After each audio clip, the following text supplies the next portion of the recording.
You mean to tell me you can milk the teats of somebody's soul and you're going to put that into a Chuck E. Cheese robot?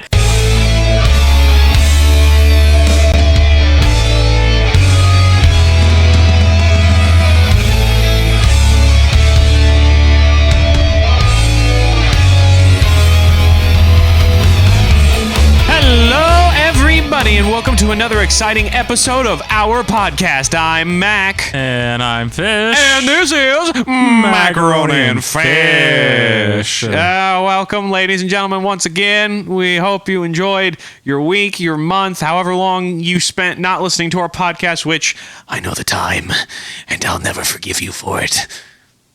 That's how ads work, right? Yeah, that's how we get people to listen. Yeah. We force them with fear. Threaten them. That makes sense. Hey, listen, never mind. I'm backing out of that joke. I was gonna make a really bad idea. I was gonna make a really bad joke. By the way, I have a funny story to tell you. Oh, right off the bat, we're gonna do some small talk. Okay. Yeah. Okay. What happened? What's going on? This has nothing to do with today's topic. Oh, absolutely other nothing. than utter confusion. That's a hint. See if you can guess what today's. Don't wait. They're probably looking at the title. Well, yeah. No, don't look at the title. Try and guess what this episode's about without Close looking. your eyes. Close your eyes and pick the episode. All right, go ahead. Okay, so I found a singer a long time ago, probably like a year or two ago. Yeah. And his name was Chris Renzema. That's okay. Chris Renzema. No offense, Chris, but your name sounds like a disease. I got the Renzema again. I got the Renzema. Oh man, it's got this weird scaly rash on my arm. That's eczema. I'm sorry. No, anywho, so I found this guy. His name's Chris Renzema. Yeah. And I was convinced. Okay. That this guy was the lead singer of Ren Collective. Because he sounded like him, he looked like him, and I'm listening to him, and he's supposed to be a Christian artist, right? And at one point he said a curse word in one of his songs. So I was like, okay, that's disappointing. That the lead singer of Ren Collective would say a curse word in a song. You had like that gasp, like, yeah, unbelievable. Yeah, I was like, what? No way. And I told our friend Luke this because I was like, oh man, I was like really disappointed in that. And then today, oh no, I was reading an article from the lead singer of Ren Collective. And I'm like, wait, what? No, this guy's name is Chris Llewellyn. What? I'm like, wait, it's not Chris Renzema? Wait, so they both have the first name Chris? They both have the first name Chris. They both sound the same. When they sing, I thought for sure it was the same guy. What if? And they look like Chris Renzema. He doesn't look exactly like the guy. Because once I saw Chris Llewellyn, I was like, oh, yeah, that's totally him. I was like, wait, why did I think the other guy was him? And so I looked it up. I looked him up again, and I was like, okay, he looks like a younger version of him. Well, how do you know that's the lead singer? What if you're misconstruing details again? No, I made sure this time because I looked up Chris Llewellyn on Spotify, and he has his own solo project too. And I listened to it, and I'm like, okay, yeah, that's definitely the guy. Oh, okay. From Ren Collective. Well, we've solved the greatest mystery of all time. But I was so freaking confused, which reminds me of today's topic. Oh yeah, that topic. Yeah, today we are talking about. Hold on. We are talking lampshades. Yes, we're talking about lampshades. So I like the more fabric feeling lampshades. Fabric feeling? Yeah, fabric. They're not really what. There are lampshades that are fabric. Fabric? No. Yeah, they're okay. We're not go. I'm not writing this. They're bit more too like far. a vinyl. They're not fabric. There's some that. No, wait a minute. Hold on. Fabric? This bit has turned into an argument now. There are fabric lampshades. Fabric lampshades? Yeah, they're fabric lampshades. Because think about it, all you need is wire, and you need a good maybe that's how you get good patterns. You can sew them together. We're not having this discussion. You're the one who brought this up. I was making a joke. There's even piece of paper here that's a very important piece of paper with which I thought was a check. But but anyway, What is even happening? I don't know. I'm Are we slowly creating devolving. just more confusion? Oh, yes, we to are. add to today's topic. More confusion than, can you guess? Can you guess? Can you guess? It's FNAF. Which stands for Five Nights at Freddy's. Wait, it does? Yeah, what? I'm just kidding. You had me there for half a second. I gotcha. It's like, you didn't know this? Of course I did. I was there. Don't wait. What's that flippin' Narnia quote? Don't cite the deep magic to me, which I was there when it was written. Is that the quote? Something like that. You're like, I don't flippin' know. It's something like that. Like I said, all I remember of that movie is Santa Claus giving children weapons of mass destruction. I still don't remember that. That's in there. We've talked about this. I don't remember. It is in there. We've not lampshades. I said that because I was telling my wife that one time at a Christian bookstore. Yeah. And there was some lady in the aisle next to us, and she just started laughing. And she's like, he ain't wrong. He ain't wrong. Oh my gosh. Well, okay, yes. We're not talking about Santa giving mass weapons of yes to kids. We're not talking about lampshades today. We're talking about Five Nights at Freddy's, the global phenomenon that swept the nation so many years ago and has now become such a absolute gigantic thing that Mess. some. It's a mess. It became a gigantic To be honest, mess. I was going to make a joke about how it was good and then it slowly turned into a tumor because that's essentially kind of what it is. If you've been living under a rock or maybe in the bottom of the Mariana Trench and you have no idea what we're talking about, allow me to fill you in. When did the first FNAF come out? Oh, gosh, I don't know. The year is whenever the first game ever came out. I mean, it's been over 10 years. The scene is 10 years ago, okay? Yeah. There's a lot of indie games that are popping up in the scene because the YouTube gamer boom has freshly started, and a lot of people are basically looking for those underground scary Wait, games. has it been 10 years? Maybe not. How long has it been, actually? Listen, Look it I'm up. bad at okay, fine. I'm gonna Look it up. Fine. I'm looking it up. Fine. All right. Fastest fingers in the Fastest West. fingers in the oh gosh, hold on. There's so many different tabs that are open. I'm working on D&D stuff. Go away. Okay. When did FNAF first come out? What? Oh, okay. That's a weird way to say it. Listen, fastest fingers in the West.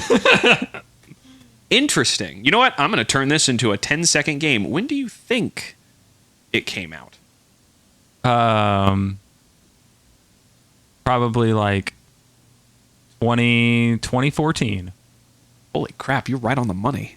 Really? It's 2014. Came out 2014, August 8th of 2014. It came out. So now that we have the setting, it is almost 10 years ago. Yeah, almost. Not quite, I didn't but- think it was 10 years quite yet. I mean, but it's pretty close. It is. Think almost back 10 years ago. The year is 2014. The YouTube gamer boom has just begun because that's what's happening now. People like watching video games instead of playing them. To be honest, I don't understand it, but I do because I watch it too. Yep, I do it too. The Because video games are expensive. Oh, 100%. But it's free to watch them on YouTube. And sometimes that's how I learn if I want to get a game or not. I Exactly. watch somebody else play it and I go, Yep. I want to play that. But anyway, so YouTubers are scouring the internet for different scary indie games, underground games, not the overarching titles, but some of the underground ones you've never heard of. Enter Five Nights at Freddy's, a point-and-click game where you are a night security guard within a pizzeria similar to Chuck E. Cheese. And you basically get told, hey, you have to stay in this room and watch. Also, the animatronics move of their own accord, and they're kind of creepy. Watch out. And this is when it began. Yep. The horror that is the animatronic boom. Someone echo that. Someone echo that. Monty, or sorry, Fish, echo that. Boom, boom, boom, boom. Boom, boom, boom. So yes, Five Nights at Freddy's essentially was an indie game that came out, in my opinion, and this might be a strong opinion that I'm getting into a little bit early, but I think it revolutionized a new style of game. Oh, no, it for sure did. Okay, I'm glad you, because there are other people who say that it doesn't. I mean, it spawned its own genre. Legit. Like a very specific genre. Oh, legit, But its own 100%. genre, and yeah. And what's funny too is that the mechanics of themselves is something that's already been used before, but the way it was utilized had not been seen before in such a way, and it was really interesting. So essentially, to break it down again for anyone that's been living under a rock, Five Nights at Freddy's originally came out as an indie game. It was a point and click game where you didn't move, you were stuck in a room. but that added to the horror aspect, in my opinion. But essentially, the whole game was it was pattern recognition, but it was also time management, because you essentially had to watch out for several different animatronics, all creepily coming towards you to kill you, and each one had their own thing that you had to watch out for. There was Bonnie the bunny, who went toward the left door. Oh, by the way, there are doors, and they cost like electricity to keep them closed. So it was like you had to manage. You had to keep the doors open and only close them when the animatronics were near. Yes, because if you were doing too many things, like using the computer to look through the cameras of the whole place and close the doors, you would burn through too much energy, and you basically had a time limit of how long you needed to survive. You needed to survive until 6 a.m., which I think was like 10, 15 minutes in real time. Yeah, it wasn't long. It wasn't like, maybe, no, it wasn't 10, 15 minutes. It was shorter than that. But anyway, it wasn't long. And so, but what was cool about it was like you had to memorize all these different things for each animatronic. Bonnie the bunny went to the left door. Chica the chicken went to the right door. Freddy, you had to watch him on his stage, and if you didn't, he would run at you at full speed, and he was flipping that. He was the most terrifying to me, in my opinion. I think that was the point, though. Oh, absolutely. Because like I remember first playing it and then flipping up the camera, or seeing someone else flip up the camera and just see him go just running straight at you, and you're like, get the door, and loved it. Then there's also, and I think he could come to either door. I think he can only come to one. No, he can only come to one, because he could only come to the left one. Oh, okay. Because he did the whole lean out of the door and like scream at you, and that's how he killed you. And then you had Freddy, who was all over the place. I think wasn't that you just said Freddy? Foxy. I meant Foxy. Okay. Foxy was the one that ran at you. Gotcha. Freddy's the one that can go through both doors. Yeah, okay. Yeah. So I was right. Yeah, and what sucks about him, too, is you don't see him in any of the windows. There are windows next to the doors, ladies and gentlemen. And that's how you're able to tell if besides Bonnie. It's different. But it was a brand new game. It was terrifying, and it sparked this huge boom. And then the creator went absolutely AWOL and came out with like so many games within such a short amount of time. Five Nights at Freddy's 2 came out on November 11th, 2014. Yeah, I don't even know how he was doing this. Not even 6 months later, he came out. Guy's a monster. Oh, legit. And then he came out with 3 March 2nd, 2015. Again, not even 6 months later from the last game. Then you had... and they're all like built from the ground up, too. Yes. And also, we might as well, since we're starting off telling the story, we should also tell how the creator came about. The creator's name is Scott Cawthon. Yep. He is a Christian, as far as I know, actually. And he was a Christian. He was trying to make like these Christian... he was trying to like make Bible games. Yeah, he was trying to make Bible games. But people didn't like his animations, his characters. They basically, I don't know if he was being made fun of, but people kept saying that his animations for these character designs were creepy. Creepy and terrifying. And so Scott Cawthon took that to heart and literally said, "You want creepy? I'll show you creepy." And that's how he made Five Nights at Freddy's. That is not a joke. That is real. Yep. But that, to me, I think that's what makes it so much better, because it's legit like this idea of like, you want to see creepy? I'll show you creepy. Yeah. And from there, he became one of the most famous indie developers of all time. One of the most. Yep. And yeah. So it's a lot of things. FNAF has done a lot of things, in my opinion, pioneering, kind of like what we talked about mechanic wise, but also like nobody had ever thought, at least as far as I remember, nobody had ever really thought to make like Chuck E. Cheese animatronics scary. Yeah, it's kind of surprising, right? To me, right? Because once you see it in the game, like that was so obvious, right? Like why did no one think of this? You look back at like Chuck E. Cheese stuff. And it's like, as a kid, which I don't understand this, and I think you can relate to this. As a kid, there are so many things that should be scary that aren't, for whatever reason. Yeah, I think it's just like lack of understanding as a child, as to like when you get older, you're like, wow, that was actually terrifying. Right? And you look at all those Chuck E. Cheese animatronics, and they are nightmare fuel. Yeah. I don't know why they thought that like having red irises was a grand idea of some type, but they did. That was a wonderful idea, guys. I give you a clap for that, because the kids loved it, but the adults were peeing in the corner, screaming at the top of their lungs. Peeing in the corners. I mean, what else are you gonna do? Those things are awful. But yeah, and so like I can't believe no one had ever thought of that before. And it's funny that Scott Cawthon came up with it just out of a whim, because people were saying it looks like a creepy animatronic, and they're like, "I'll show you creepy animatronic." Yeah. So I kind of do wonder what his inspiration like was. for that specific thing. I bet you it was because of his animation style, because I've seen a little bit of the original gameplay of the game he was trying to make. They still looked like animatronics. Oh, okay. So I think that was part of like the people who were telling him like, hey, this is very creepy. They look like robots.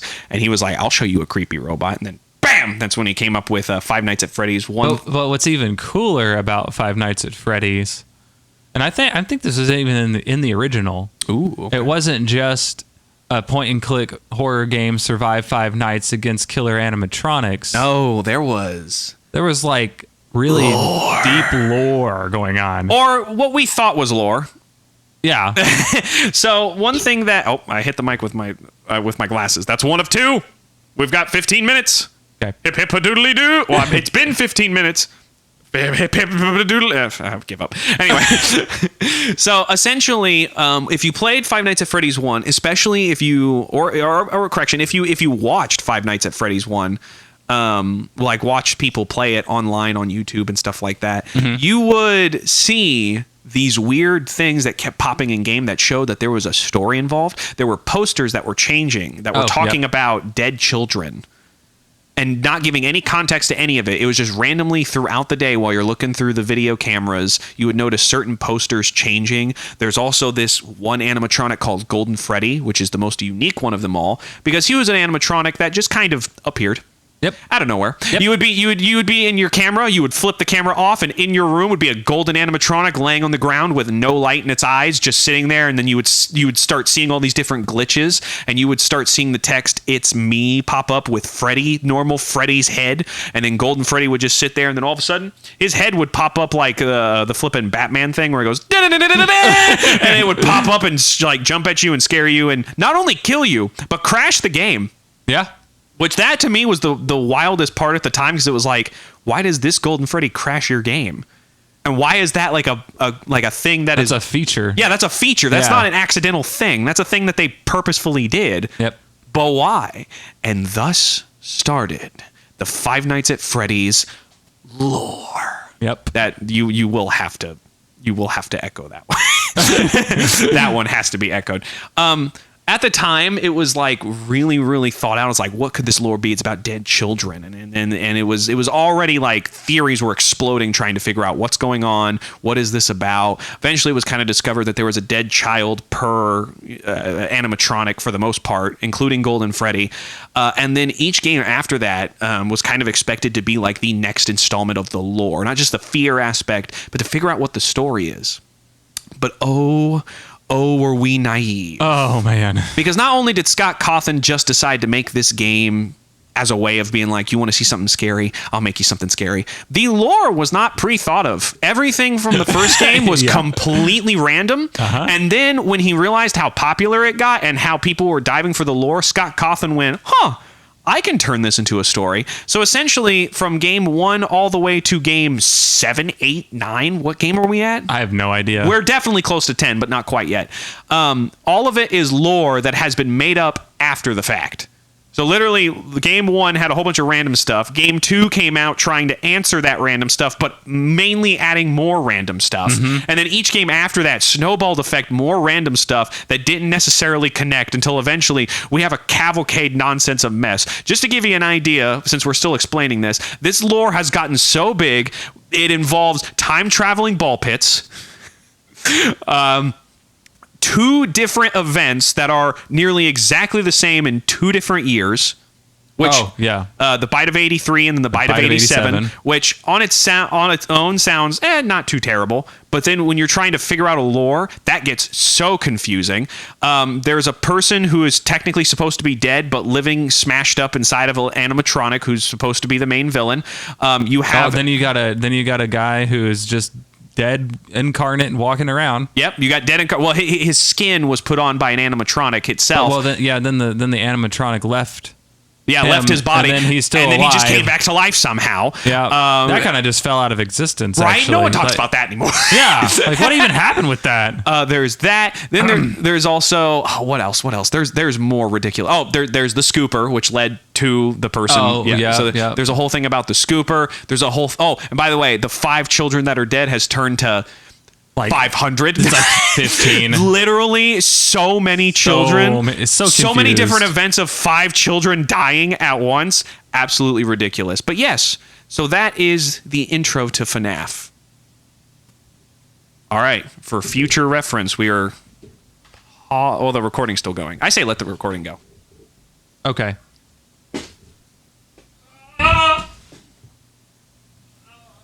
Hurry. Hurry. Actually, while you're doing that, I'm going to come up with a... Oh my gosh, are you okay? Okay. While Monty is going to get his food for him, his wife, and his lovely daughter, I am going to give you an ad. Picture this, dear listener. You're on a hill of grassy plains.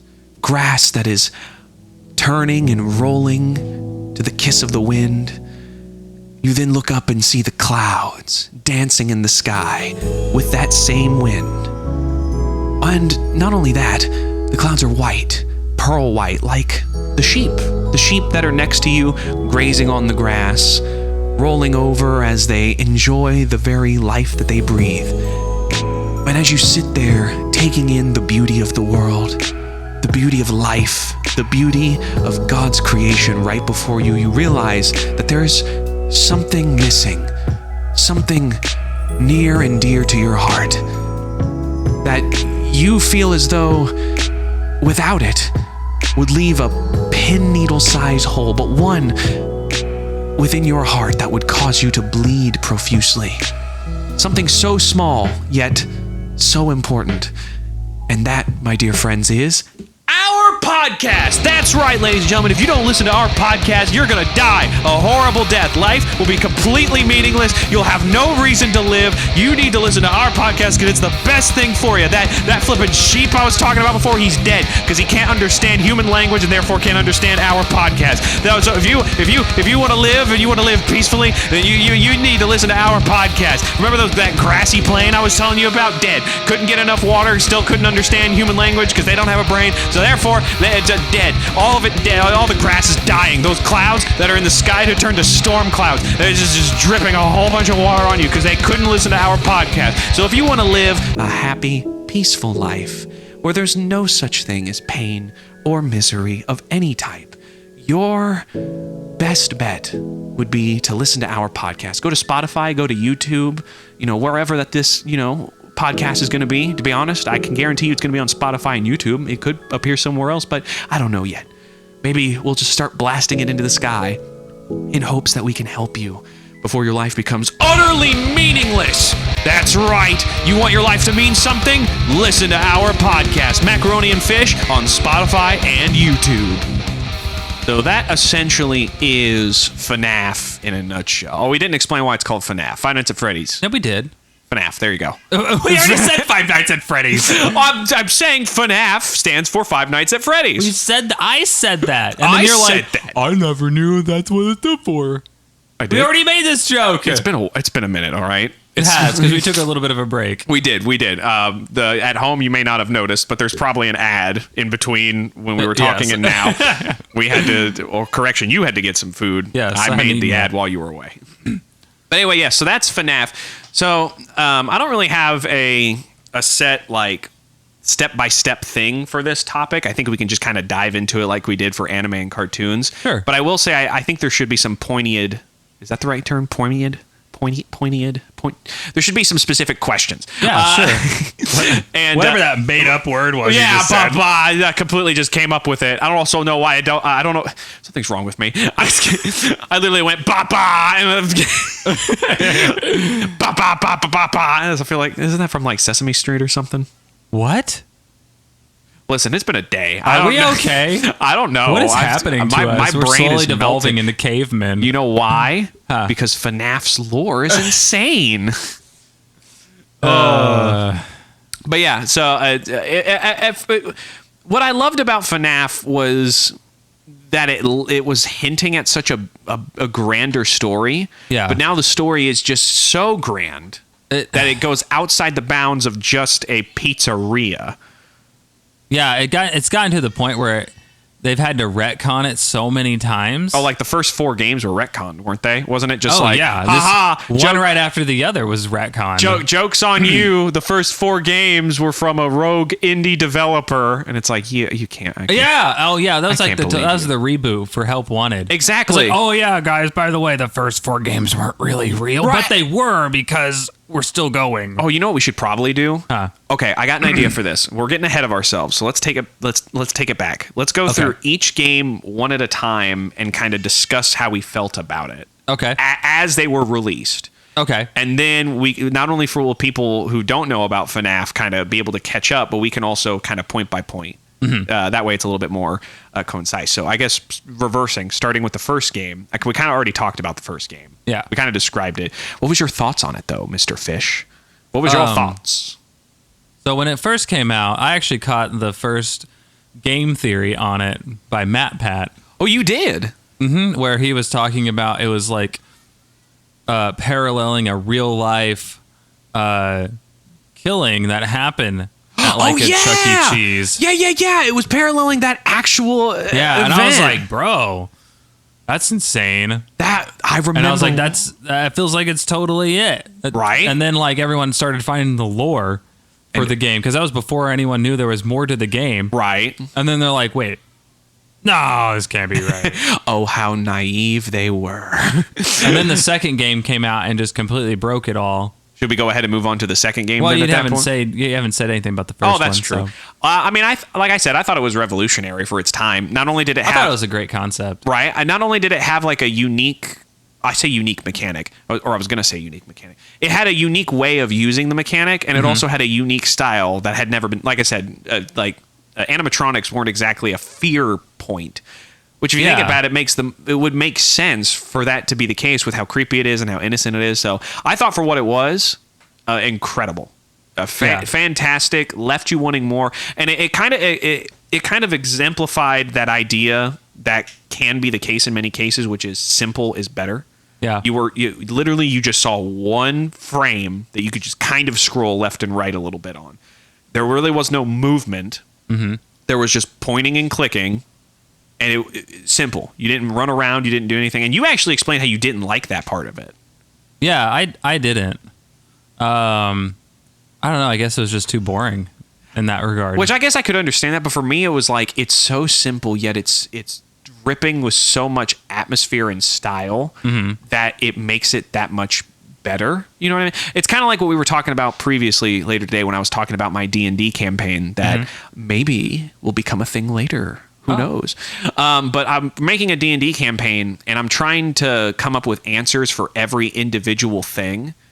And that almost was devaluing and diluting the story because every single thing had to have an answer, or some things being left in the dark actually made it more, like, better, essentially. Yeah. And I think that you don't have to explain everything. Right. And Kingdom Hearts did this. Oh, gosh. Is that going to be the next topic? I hope not. I don't know if I can stand that. You know what? We're going to have to now. We're going to have to. I don't know. We're already talking about the next episode. Like, they literally did a whole video game to explain why King Mickey isn't wearing a shirt in the first game. I'm like, why? All right. Hold on to it. Hold on to that rage and anger. We'll come back to that. But, yeah, I just thought like the idea of like how simple it was and how they didn't let you run around. They hindered a lot of what you could do, but just like it made you feel more helpless. It made you feel more helpless, and I felt like it just made the game better in my opinion. Because just like how if I take a story and just like how adding so much detail to a story can dilute it. Mm-hmm. I think allowing you to walk around in that first game. Well, actually, that's something Scott Cawthon even brought up.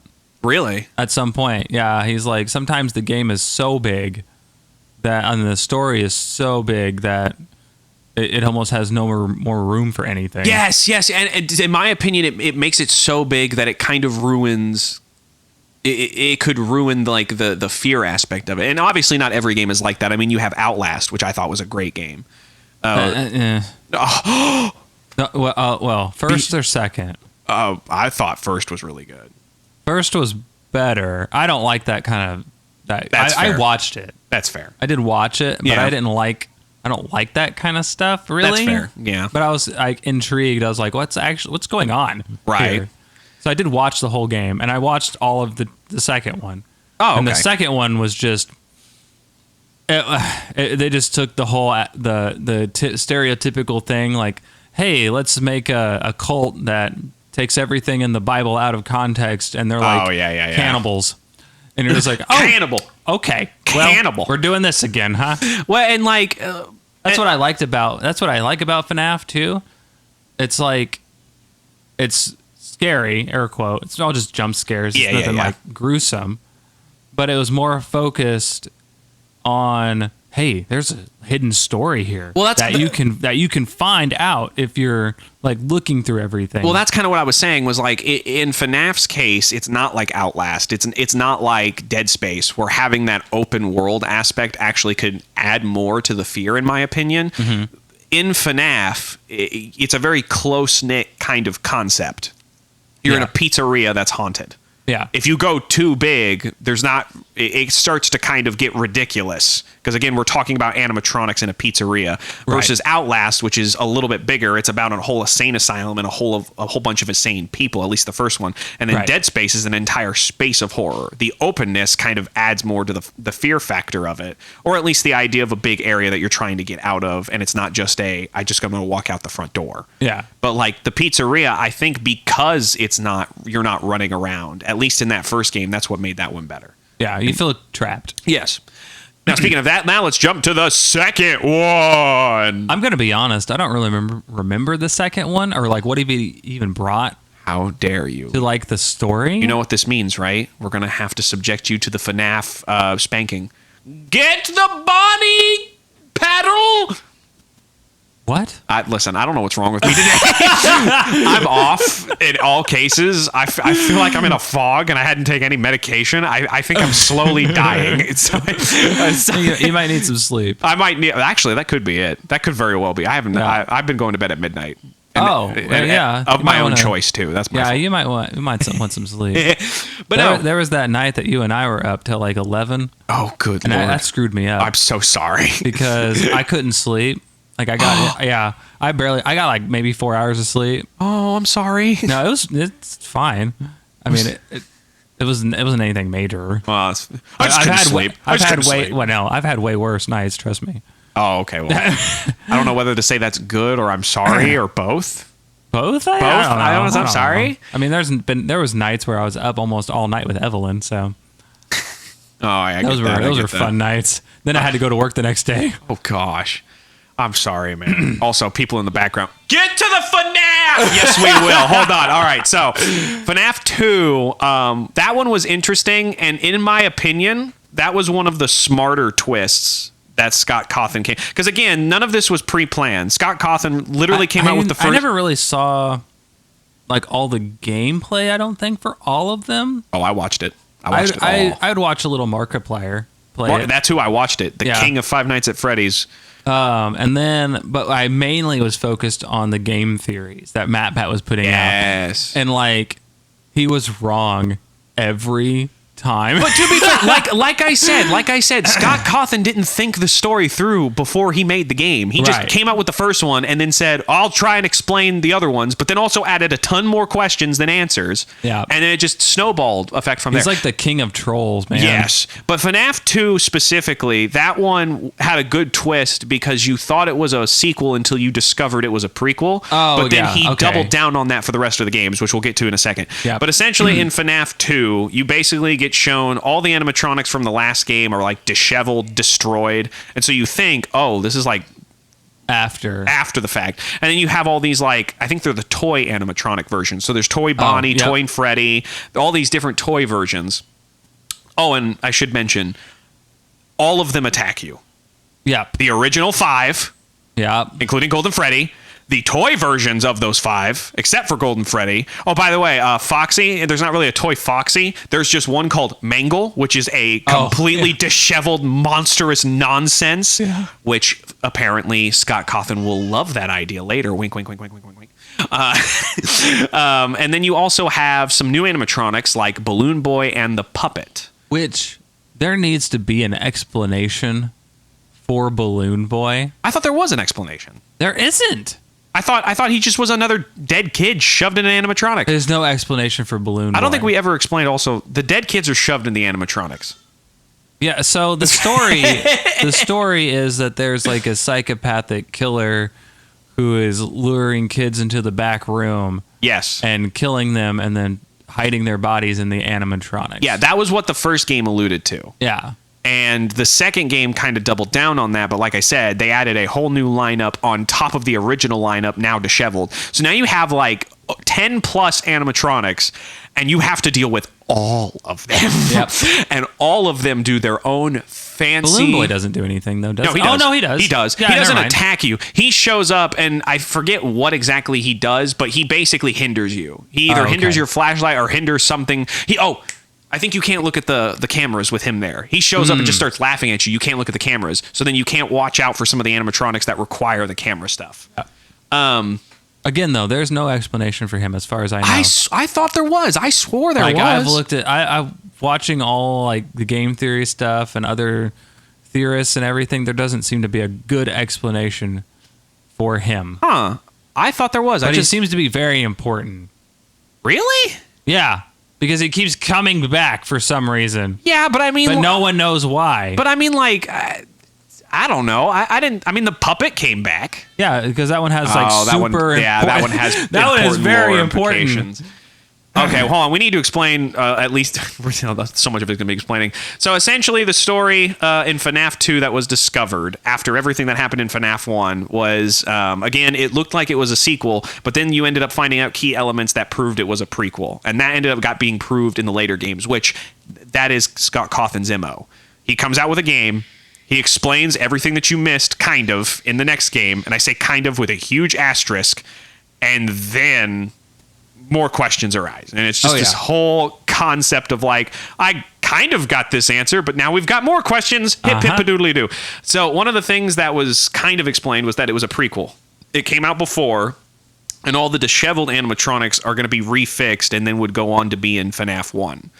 One of the new animatronics, the puppet, also gets possibly revealed to be one of the biggest pieces of, or what is it? One of the most important animatronics in the game. Yes. Because they essentially allude to him being the reason that the other animatronics are given life, or that the children possess the animatronics.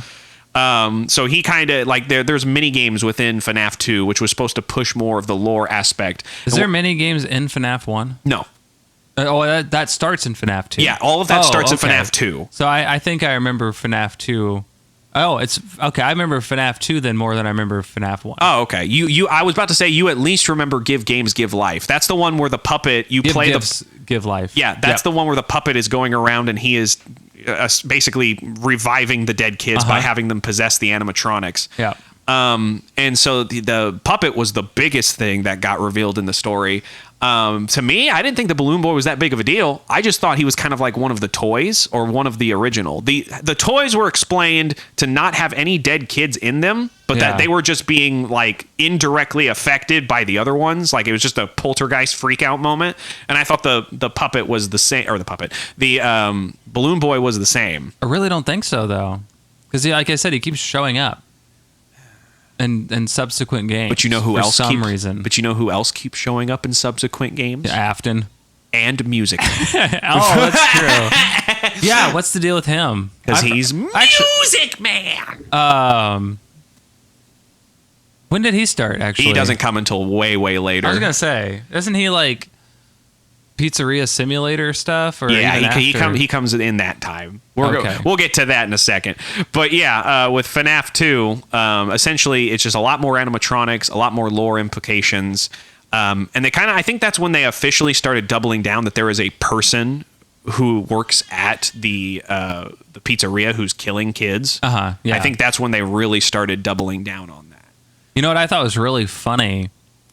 Scott Cawthon did not name any of these characters what the community calls them. Yeah, you told me about that. He just went along with it. Yeah, he just went along with it. It's like from the first game, all the characters just had like really generic names like Blue Bunny, Red Fox, Yellow Bear. And then people started calling them things, and so he's like, that's a good name. I'll take that. Golden Freddy. Yeah. That one is Freddy Fazbear. So he just started using what the community was calling him. That's hilarious. Where did the name Fazbear come from anyway? I think he made that one up at some point. Because that sounds like such a is that the term ubiquitous? That's right. I'm going to pretend I use that word, and I'm pretty sure that's what that word is used for. Idea. That's such a ubiquitous concept. I thought that was like an actual term. Fazbear? Yeah, but I didn't know what it was in regards to. Fazbear. I don't know, As an man. actual term? Listen, have you ever heard of the Latin name of the Rosetta Spoonbill?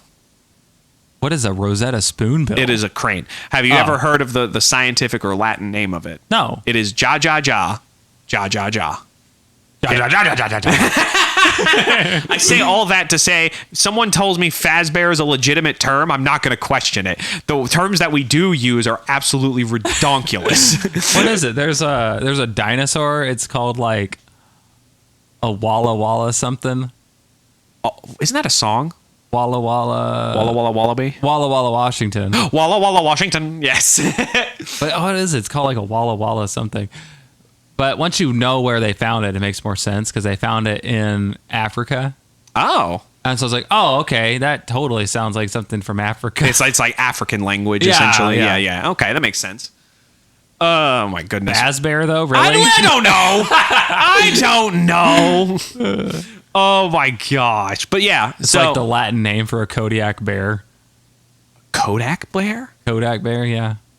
I said It's Blair. Kodiak. Kodiak. Not Kodak. Right? It's a bear that takes pictures? Kodiak. I know. But no. Kodak. So back to FNAF. Okay. Getting off topic. Sorry. We never do that ever. Ever. We never get off topic. We're so on topic all the time. Yeah, 100%. But no, with... if we go through every game, by the way, this is going to be a 2-part episode. No, I think we could do it in this episode. I think we could do it. Because all I was going to say about FNAF 2 is that it wasn't my favorite, but I definitely got the hype around it because it was like, there's so many animatronics. How are you supposed to count all? There's the vents you have to worry about because some of them crawl through the vents now. Yep. And then there's like a whole hallway in front of you where they're just like, hi, I'm coming to kill you. I didn't like that. No, the worst thing that was terrifying. The worst thing to me was Mangle. Hallway. Yes. That hallway's awful. But the worst thing was Mangle. Actually, what was interesting about that is, so in the first game, you felt like claustrophobic. Yes. And in the second game, what made it scary, it's like, oh, crap, I'm out in the open. Yes, and you still can't move. Yeah. So it was like, oh, shucks. And you had to put a mask on so they think you're an animatronic. Oh, my gosh. I still say Mangle was, man, what's wrong with me?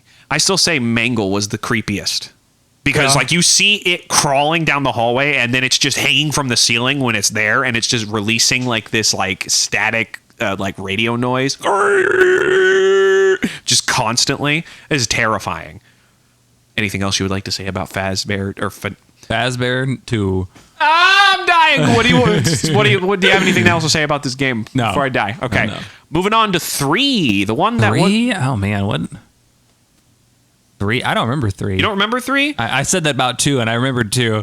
I do remember 3. That's the one that is definitely a sequel to the first and second, and it's essentially this is after the story of FNAF became really famous, and so they're like, oh, there's all these killings. We're gonna make a Fazbear haunted house show. Oh, Fazbear Frights. Yes, that's 3. Yeah, really. Yes, and then that's when Springtrap comes into play. So for those of you who don't know, in Kingdom Hearts, oh my gosh. Your brain is fried. I need to go to bed. Something's wrong with me. In Five Nights at Freddy's 2, the final mini game after you beat the entire game is you get Purple Guy, which has been made to be the killer now. Since Five Nights at Freddy's 2. He's again not a name Scott Cawthon came up with. Right, he was just purple. He's purple because in those old video games, like old Atari video games, you were working with on a black screen. So to represent a shadowy character or just shadows in general, you do purple. They had to use a color other than black. Yeah, one of the Batman shows did that, or a lot of Batman shows did that. Yeah, so they used purple instead. Yeah. Okay, that makes sense. That's why he used Purple Guy, because he was in shadow. Ah. But they called him Purple Guy, obviously, because he's purple. Right. but he was never supposed to be associated with Guys, the color why can't you tell purple. why can't you tell he's got like a shadowy figure? What I think is funny though, and it's kind of like kudos to Scott that as soon as someone said, "Oh, this is purple guy," he made that significant. Right? Oh my gosh. So like purple guy now has purple font associated with him. And Right. That's Everything how you know it's purple. guy. Yeah, everything purple is purple guy. Everything purple is Yeah. connected to him in one way, shape, or form.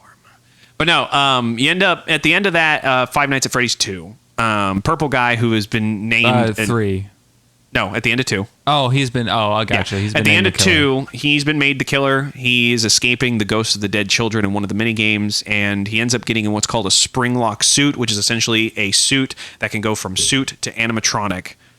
Don't ask me the science on that, but he essentially gets in one of the suits being like, haha, you can't hurt me, and then the spring locks close, stab through him, and you think killing him, but this is where Five Nights at Freddy's started taking some liberties on reality, and he survived because back in now Five Nights at Freddy's 3, they're like, oh my gosh, we found one of the original animatronics. We're going to make Five Night Frights, the haunted house about Five Nights at Freddy's. So scared because we got a real animatronic. And it happens to be Purple Guy, now known as How did Afton. they not know there was a dead dude Right? in the suit? Exactly, because when you see him walking around, he ain't normal.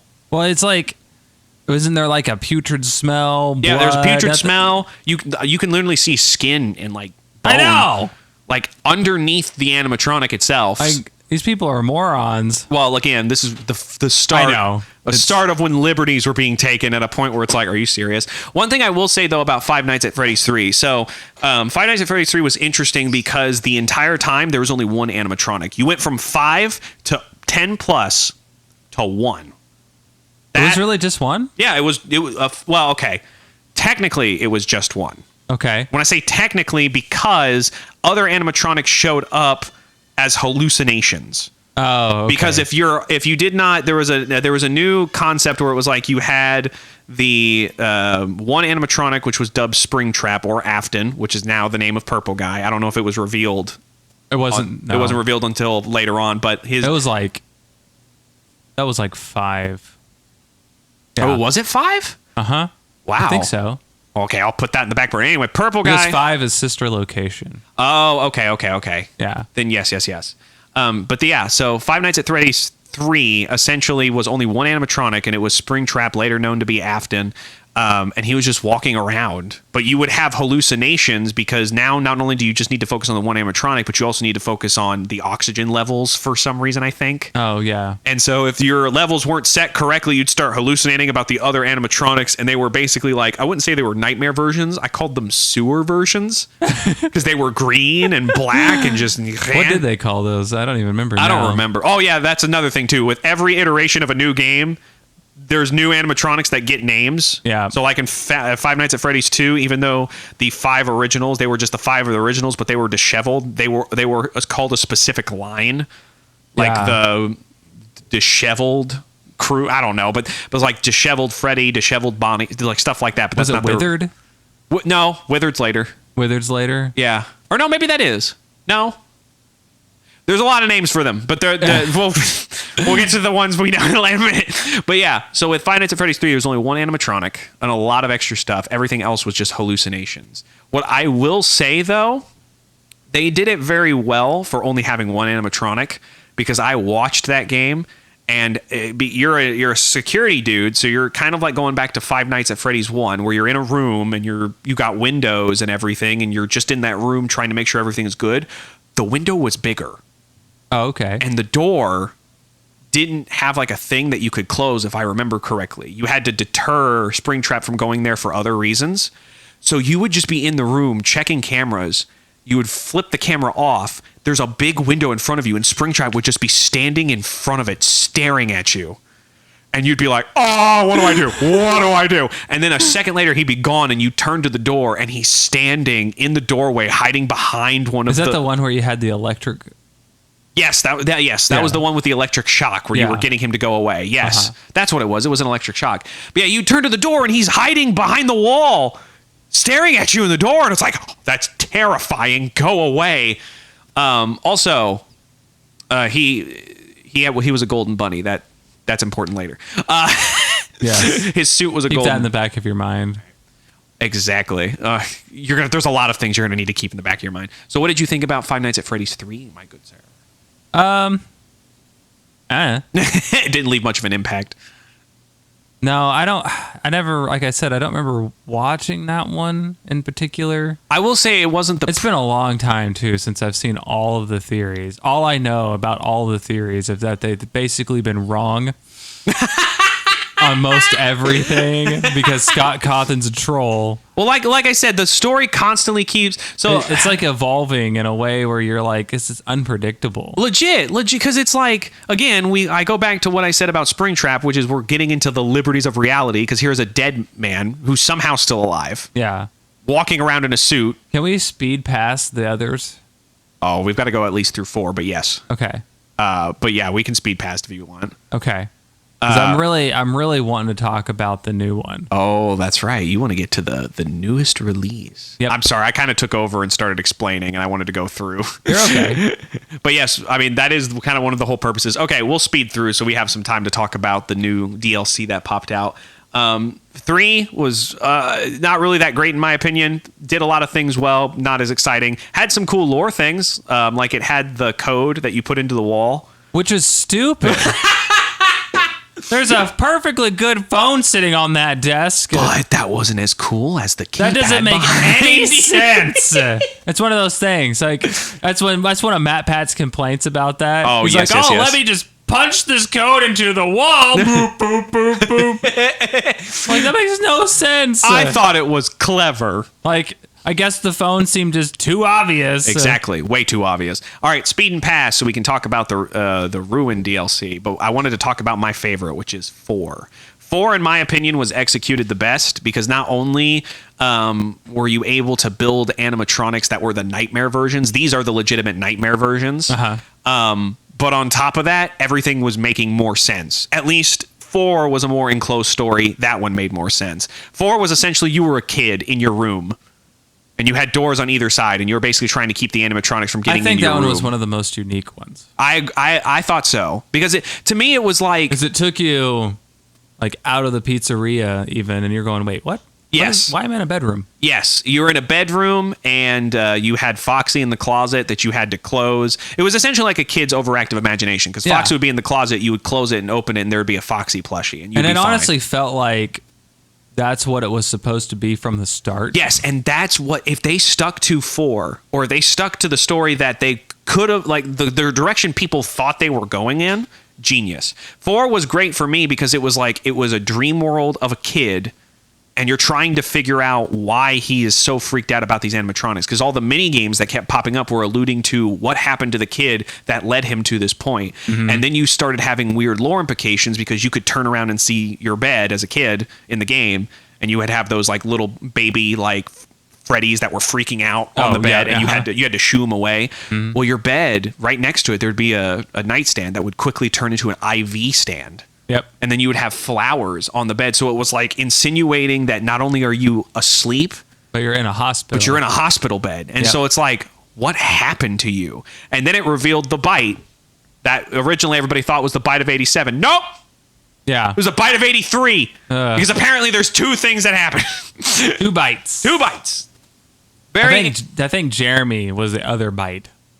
Wasn't it? An animatronic bit an employee. I don't. And that's where one of the Jeremys comes in, because there's like 5 of them in the story. Because Scott Cawthon only knows like 10 names. Right. I don't know, man. And he just cycles through them. It was wild. But to speed past it, and I'll let you speak, and then we can hurry up, because I do want to talk about Ruin 2. But I thought 4 was the best, in my opinion. It had the most concise, closed-in story that could still connect to the other ones in a way that was really, really good. It felt like it was more concise. It felt like it made more sense. And I loved how they had an excuse to create the animatronics to be so terrifying looking. And I loved how they were built, especially Golden Freddy. Crazy looking. Yes, especially Golden Freddy and the animatronic that was released for that game, which was Nightmare, which was just essentially inverted Golden Freddy. He was terrifying, and I loved him. Loved any aspect of that. Okay, do you have anything else you want to say? It was a good game. All right, moving on. We go to the one that usually is most everyone else's favorite. I think is Sister Location. That's the one that was next, I'm pretty right? sure that's 5. Yeah. Yeah, 5 was Sister Location. That That one one was. I liked that one. I did like that one because it actually had an element of humor to it. Right? That we hadn't seen yet. And Exotic butters. Exotic butters. I thought it was so funny that they had like it was called Hand Unit or whatever. Yes. And it had like just little goofy things that it would say every night. What was funny about that one too, that was the first time that they actually opened up. It wasn't just you were stuck in one area and your goal was to protect you that. actually could move. That one was more. It was still the one I loved the fact because it was the first time too that they had actual voice actors come in. Yes. Yeah, because all the other ones were just like the animatronic shows up and it screams at you. Yes. But this one, you actually had like characters and like the voice they chose for Baby in that one. Yes. The baby animatronic. Yes. She was good. Also, there's a ton of new animatronics that popped up. New characters. Sister Location, I think, was the first time that they had done such a huge lore dump as that one. Because as the name implies, it wasn't Five Nights at Freddy's. It was a sister location. But what you end up finding out is it's a location that like sells animatronics for rent, I think. Yeah, they rent them out to parties and stuff or whatever. Yeah, and so then you had new animatronics like Ballora, which is a ballerina. You had Baby, which was a girl in a tutu, and then you had Fun He was Time like a clown. Yeah. Fun Time Freddy, which is just a white Freddy Fazbear that had a Bonnie puppet on its hand, and then you had there was more. There was a Foxy, I think, wasn't there? Maybe. Yeah, there was a Foxy. Oh, you also had the animatronic babies, the literal animatronic babies. And then you had the mini arenas. Mini arenas, that's what they were. Yeah. That's what they were. Yes. Which were like mini balloras, so mini ballerinas. I didn't like those. They were creepy. Yeah. They were very. What I liked about Sister Location is, like, I know this is going to sound hypocritical, but the first one, like I said, I thought it was good because of how simple and closed off you were. Mm-hmm. Even though Sister Location opened up, you weren't just in one room. You weren't exactly 3D running around. It was still point and click, but it was essentially like there were multiple different games. You had one that was Ballora's game where you had to move carefully through a room. Or maybe I think that was the Foxy one. That was Foxy. That was the Foxy one. But then you had the one where you actually got to be close up to the animatronic, open up its chest, and started having to be careful taking it apart or it would kill you. Yeah. That one was terrifying. I loved that. So that had multiple different games, but they made it to where each game felt closed off enough that the original feeling of Five Nights at Freddy's wasn't left behind. Yeah. And it was very interesting. It was very tense. Yes. I hated I think it was the Ballora. Was it Ballora's game? Where you're like actually in the animatronic suit and you're having to like keep the spring locks from firing off. Yes. Yeah, and like releasing or whatever. Yes. But then you have like a bunch of like the mini arenas like pouring into the suit with you and stuff. And yeah. Ugh. Oh. They're like it's like having a bunch of spiders on you. Yes. That one's super, super, super cool. I'm trying to remember what the lore implications were for that. There was a ton. I think that was the first time they started showing the vampire show. They started the show in the vampire show and the whole line and there is a vampire show within this world, and yes, that is important. The baby isn't mine. Yes, that was something they kept repeating. That is important to the story. Oh, and then the whole Sister Location thing was supposed to be under the FNAF 4 house. Oh, that's right. That's right. Because you can see it vaguely in the map. Yep, which didn't make any sense. Nope.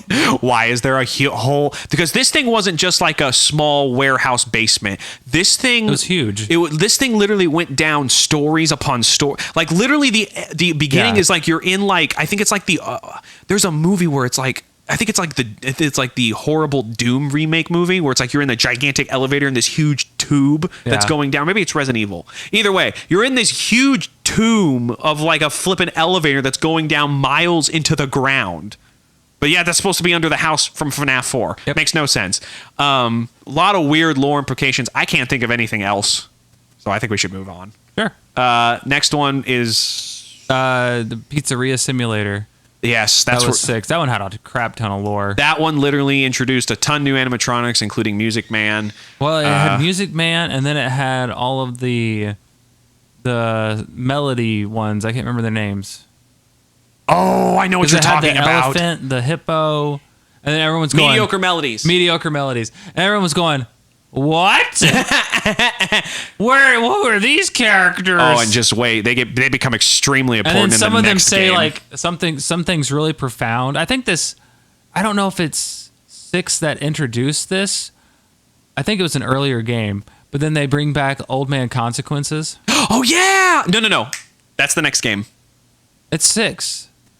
Is 6 the next one? 6 is the Pizzeria Simulator. No. It's the next one. Next one brings back Old Man Consequences because he's one of the biggest reasons of why we know what that story was about. Really? Well, okay, you need to tell me then. Okay. 'Cause I'm not sure. So are we going to move on from Pizzeria Simulator? Pizzeria Simulator was like a flipping RPG thing. You're building a stage. You build a stage, you bought different things, and then you'd have to interview scrap versions of the animatronics from sister location, like Scrap Baby. No. Yeah. Was that? Yeah, that's one? Pizza Simulator. You can tell that as much as I am a fan, there's a lot I still don't know. Yeah, because you'd find scrap parts. You'd find the scrap I thought animatronics outside of the pizzeria, and you'd bring them in. I thought that was after. And No, then you're have right. Then you'd have to do like an interview thing or whatever. Yes. No, you're right, because at the end of 6, at the end of Pizzeria Simulator, you essentially collect Baby and like Molten Freddy and all these different ones, and Henry, later revealed to be Henry, burns the whole place to the ground, Yes, hoping and to Henry destroy was them all. supposed to be William Afton's partner in creating all this stuff. And William is supposed to be like the person who's running it, who's the killer. Yeah. And like, oh my God, I remember that, because that's important, because right after that game, right after Pizzeria Simulator, I know we're not sticking on it too long, but we do need to get to Ruin, and I feel bad for not getting to there for you. But flipping, I'm losing my train of thought. But with Pizzeria Simulator, that one was it was an RPG, essentially. And right after that, after the burning, is Custom Night. Oh, yeah. Okay. Custom Night was huge with lore, because Custom Night essentially had every animatronic from every game thus far. And you could play all of them, like, they could be all in the game at the same time. Yes. Some of them you didn't even like. They were I don't even think- the trash ones. The I don't trash even ones were in the think game. Scott Cawthon thought it was possible to beat it. But then Mike, But Markiplier. Markiplier. What was I talking about? Mike? I don't know. I'm dying. Something's wrong with me. Markiplier beat it. Yeah. That poor man. I feel so bad. He did a good job. He did, but you could have like chose the animatronics. What was cool about that game though is every animatronic had its own voice after it killed you, which it released lore. That was the first time where we had Nightmare Chica say, "I was the first. I saw everything," which it meant she was the first child to possess the animatronic, maybe to be killed. First one to be killed. We don't know yet. I don't know, because that was always a point of contention too, because you actually see who gets killed, and then like the first one, the supposed first one, and that becomes the puppet. Yeah, that becomes the puppet. But And now that's Chica's saying Charlie, she's the first, which is Henry's daughter. Right. So, but then now Chica's saying she's the first. Now she's saying she's the first. And then you have the mediocre melodies who were part of this game. Like I said, they become important in this one because you end up flipping, like they end up giving real important details when you kill them, especially the hippo, which gives you a monologue that's like 10 miles long.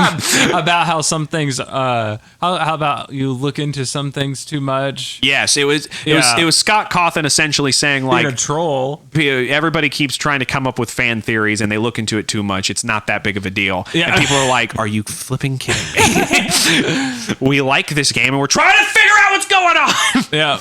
But what I liked about that one was it kind of, I think everyone is unanimous on what that game's about. That is essentially after Henry burns the whole place to the ground, which included Afton. Afton as Springtrap was there and was supposed to be burned to the ground. Custom Night is basically Afton's hell, where he has to go through all of the animatronics over and over and over and over again. Oh, wait a minute. We're skipping some other stuff, too. Okay, hold on. Backing up. Oh, my gosh. Oh, we need to talk about Ruin, don't we? We're jumping all over the place. Yeah. Okay, let me talk about one other thing, and we get to Ruin then. You know what we forgot about? What? The masks in the box. The masks in the box? The masks in the box. I think that's in Sister Location. I think. Is it in Sister Location? It's You the mean one like the human looking ones, or what are you No, talking about? I'm talking about where like the ending is a mask. No, that's Custom Night. No, is that Custom Night? Maybe that's Custom Night. There's one where it's like you have a whole bunch of masks with lights on. And like Matt Pat's theory was that if you got the good ending, all the lights were off, which meant all the children were passed on to the other side. And then you had the box. Remember the box that had 2 locks that you had to figure out how to unlock? Yeah. Which was supposed to have, according to everything that Scott Cawthon was pointing to, was supposed to have huge lore implications. And it never reveal manifested. so much. No, it not only didn't manifest, he literally, I forget what game it was part of. Someone roast me in the comments, let me know. But this box had 2 locks on it, and it was insinuating that essentially whatever game it came with, you were supposed to get DLC to unlock those 2 boxes, or something was supposed to be in the game that helped you unlock the 2 boxes, and was then supposed to reveal something so big and so huge it would answer so many questions. But Scott backed out of that. Yep. Never gave anything to unlock the boxes and left the boxes for dead. Yep. So that box was never opened. There's nothing ever came out of it. It never explained anything. Yep. Which is insane. Yep. And so annoying because it's like, oh my gosh, we could have had the answer. We could have had the answer. I think though he said reason why he did that is because he was afraid people wouldn't actually like the answer. To be honest, with how far it's gotten now, I wish he did. I would have been happy with an answer. Yeah, just an answer. I would even if it was it was all a dream. Exactly. Which again, Five Nights at Freddy's 4 alluded to, and I loved that because they did that so well. But okay, because we probably should have explained this at the beginning. But the reason we're talking about FNAF is because the Ruin DLC came out for Security Breach. Which we haven't even talked about. We haven't even got to that. So we're going to skip because next one is Help Wanted, which is a VR game for FNAF. Oh, yeah. I forgot about Help Wanted. It's okay. It's not my favorite. That has Glitch Trap in it. It's supposed to be the spirit of William Afton inside the game messing with it. He's a virus now. I don't know. He's now a virus animatronic thing. Oh, and then there's the FNAF AR game. Yep, there's a FNAF AR game where you're using your phone and you have to flip and fight off the animatronics in your own house because you're using your own phone. There's lore implications there too. And then you make it to Security Breach finally. Oh, and if you're wondering why, so like Glitch Trap is still Afton, Spring Trap is still Afton. You're probably wondering like how like this is all happening. Like how is he still alive? And that's because he always comes back. And that's literally that. I want to die. Anyway, my brain. I'm sorry, but yeah. So. Fish, take it from here. I don't know what's happening with me. I guess we're on to Security Breach. Security Breach. We're moving on to Security Breach. Which this is going to be a very unpopular opinion, but that was the one I liked. You charlatan. I know. I just don't like the idea of being stuck in a room. Let me free roam. Security Breach was the one. It was such a cool they did a really good job on the environment. I think for Security Breach, it looked really cool. Gameplay. Not so much. Yeah, gameplay was a little bit wonky. Well, it had a bunch of glitches in it that made it so you could just easily break the game. Also, I was watching Matt Pat play, and he made it to an ending just by jumping over the gate he wasn't supposed to be able to get over. Oh my god! And it took little effort. I saw a speed run of the game, and they finished they got to an ending in a minute and a half. Oh my god! Because the game was so broken that they could easily just get over the barriers where they're not supposed to go. It's not, and that alone sucks. But you know what makes it worse is I felt like there's a disconnect between the realism of the world. And again, like I said, time traveling ball pits, which are in books. Yes, they're books. For those. Oh yeah, there's FNAF books too that happen at one point. And those are ongoing. Those have lore implications too. Even though they're not canon. They've been explained to not be canon, but things that are in there are kind of like commentary of what could possibly be happening in the story. Right. There's mimics now too. Yes. That's been revealed, not in Security Breach. That was in the Ruin. But that was in the books. One of the books. That was Tiger Rock. Tiger Rock, yep. Was one of the mimics. Yep. And then I think there was another story too that had a mimic. I don't know. Well, Security Breach essentially is the first time where it's an actually free roam run around game. And I say free roam, but I mean well, I guess that's right. Free roam. 3D. It's a free roam. Yeah, free roam 3D based. And it's a Pixaplex, so it's a huge map. Yes. And it's big, and there's a lot of animatronics chasing you. And there's a giant Music Man, which is amazing. Yeah, giant Music Man. There's many bosses that you have to fight. You have to Roxy and all that differently. All new animatronics. All new glam rock animatronics. The glam rock animatronics. Then like you get to hide in an animatronic. One's your friend, and then you have the blob.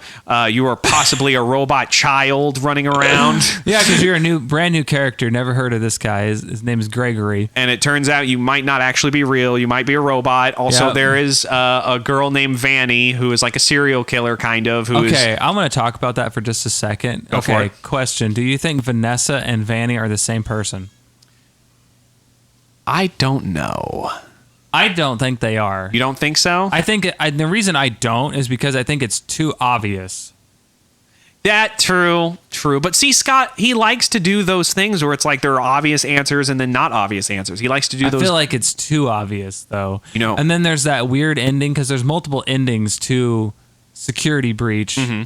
And there's the one ending where it's like the fire ending or whatever. Yeah. And the whole building catches on fire and Freddy, Glam Rock Freddy and Gregory escape because he like pushes Vanny off the building or something. Right. That Vanny is revealed to look exactly like Vanessa, the security guard. But then when you look up on top of the building, there's Vanessa standing there too. Unless that's a ghost.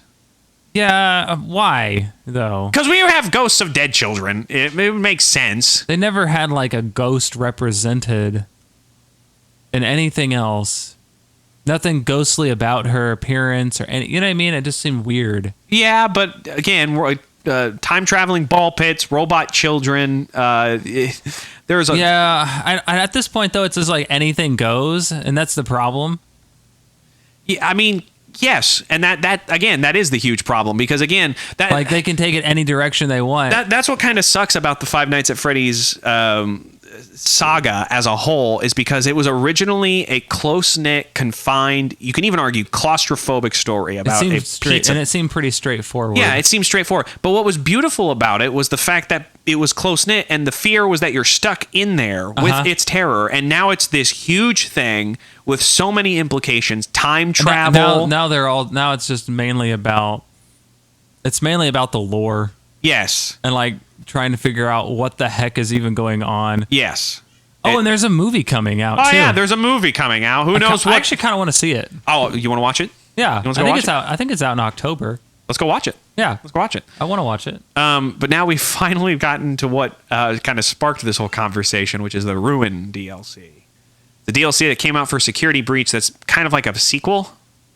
Yeah, I'm going to say it's a sequel. I think it's kind of obvious it's a sequel. I say it's a prequel because I think Cassie from that one is actually Vanny. I still think that can't be possible. You know what? Again, I've said it 30 times this episode. I'm going to say it again. I know. Time-traveling ball pits, flipping tiger heads on walls, controlling entire pizza plexes. You also have flipping electronic mimics. It's insane. I know. The sky's the limit with this place. It's absolutely wild. Well, okay, so the Ruin DLC just came out the 25th? Yeah. Yeah.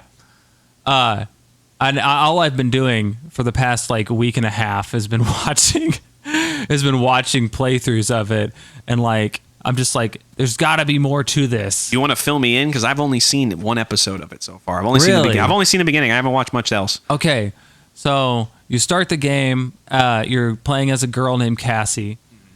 She has been getting messages from Gregory. Robot child, possibly. Possible robot child. You know, I'm doubling down. He's a robot child. I don't know anymore. So she gets into the building, and like right out the gate, something seems kind of weird about. This is why I'm like, is this a sequel? Is it a prequel? Because all over the window that she just went through, it has newspaper clippings about the pizzeria experiencing an earthquake. Okay? And that's why it's shut down.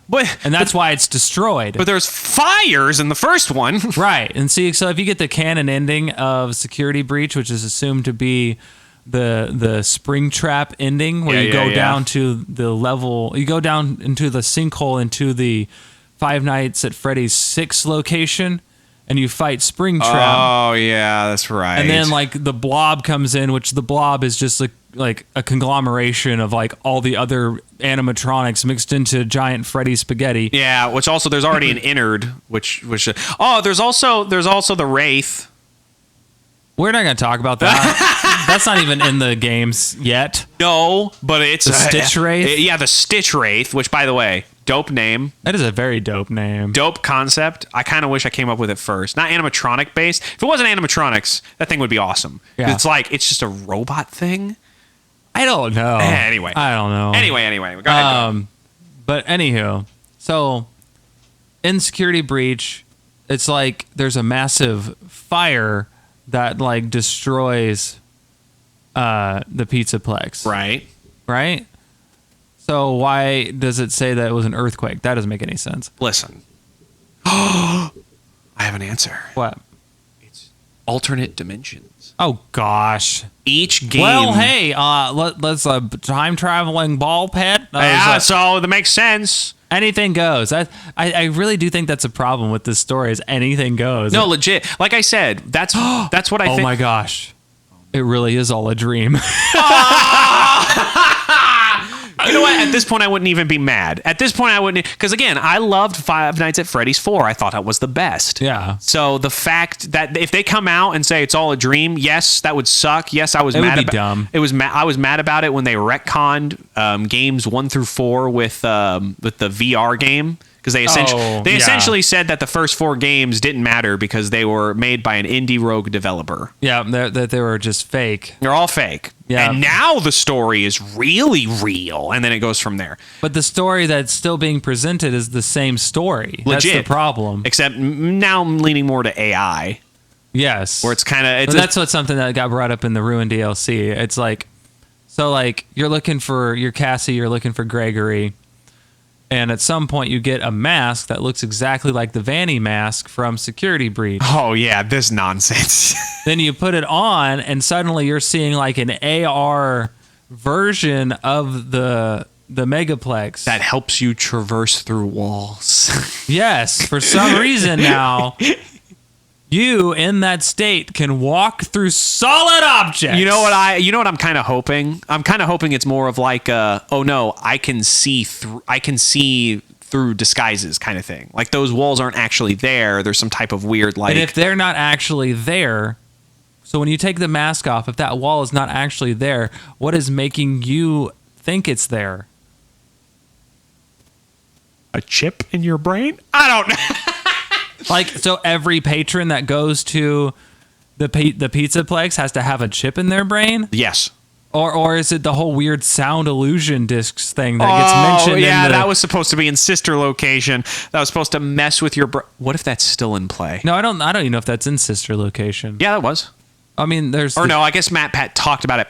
No, it was in a book. It's in the books. And you see a disc in Sister Location. It was in like the Silver Eyes series. Yeah, and Matt Pat was like, it's the discs. Which again, had they double... See, this is my biggest issue with Five Nights at Freddy's now. They don't double down on anything. Oh, yeah. Yeah, that's true. They double down on everything. The first game was about kids haunting animatronics. The second game was about kids haunting animatronics. The third game was about an undead serial killer. The fourth game, awesome, about a dream. And then you had Sister Location, which I don't remember why. It's been a while. Sister Location was the most exciting. I can't believe I don't remember most of that. Yeah, that was the big one. I might have to rewatch that. But that was the one where it's like something wrong with those animatronics.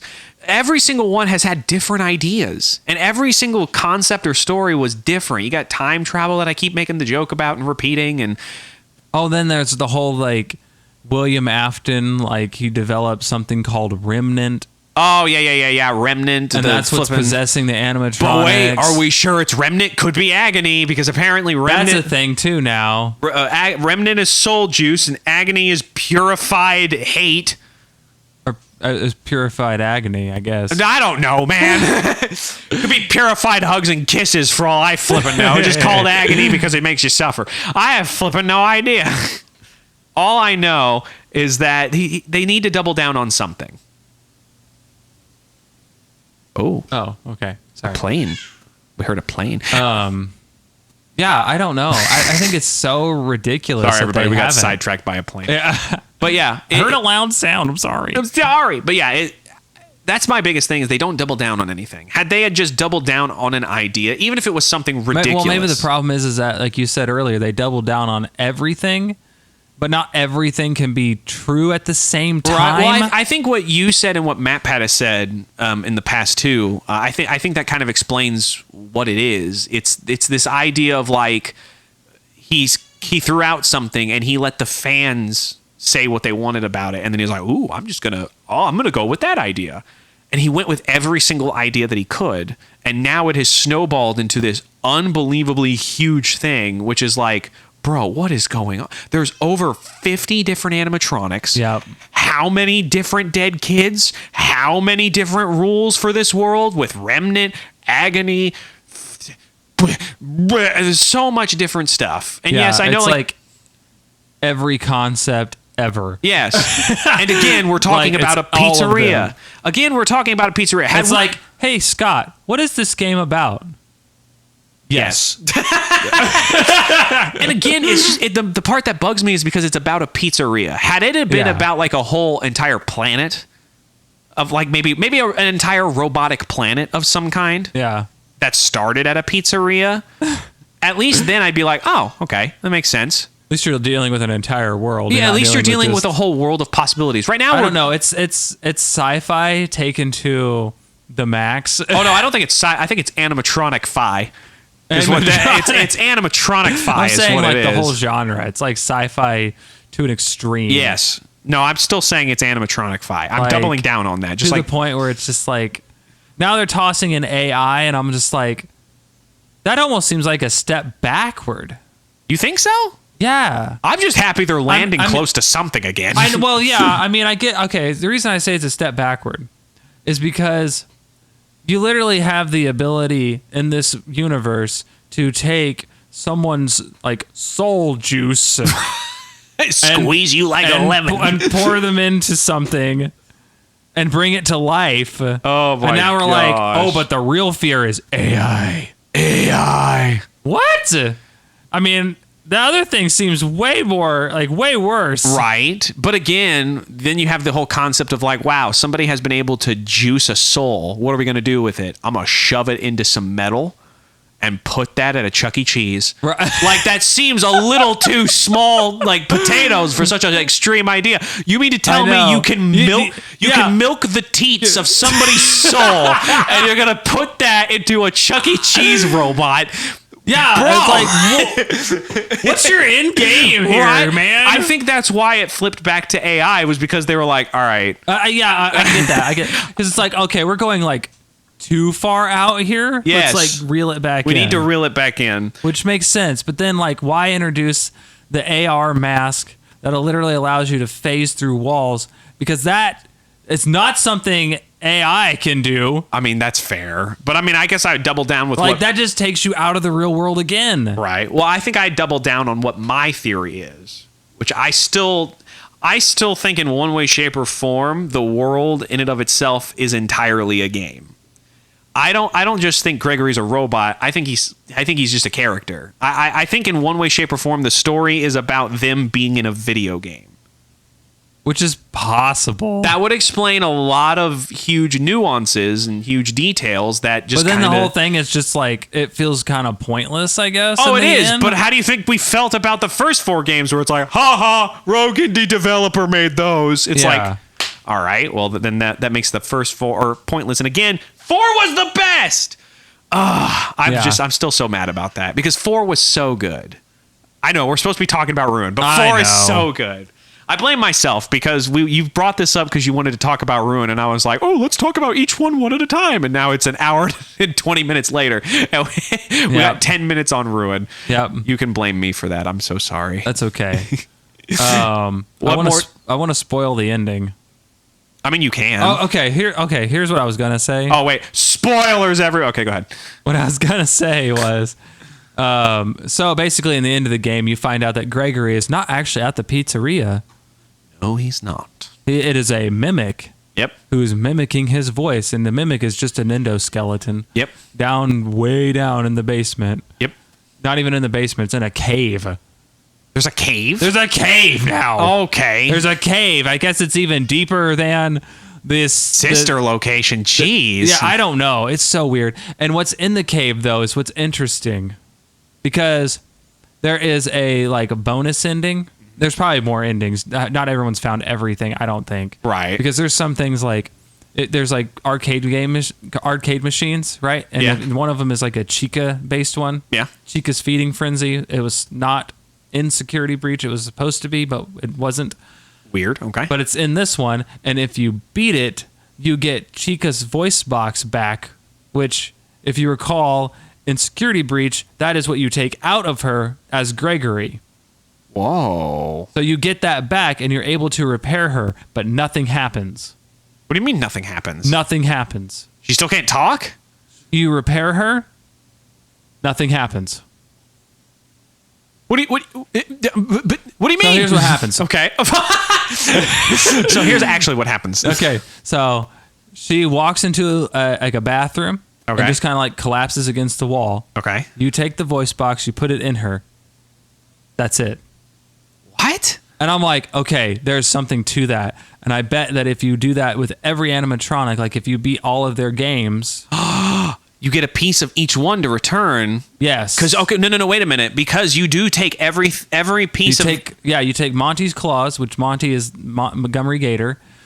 You take his claws. You take Roxy the wolf's eyes. Yes, you do. And then you take Chica's voice box.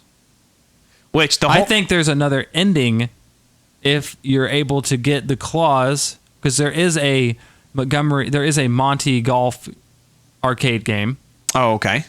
And then if you get Roxy's eyes and put them back in, I think if you have to do all three of those things, and that probably gives you another ending. Ooh, okay. But the current endings that people have found, there's 3.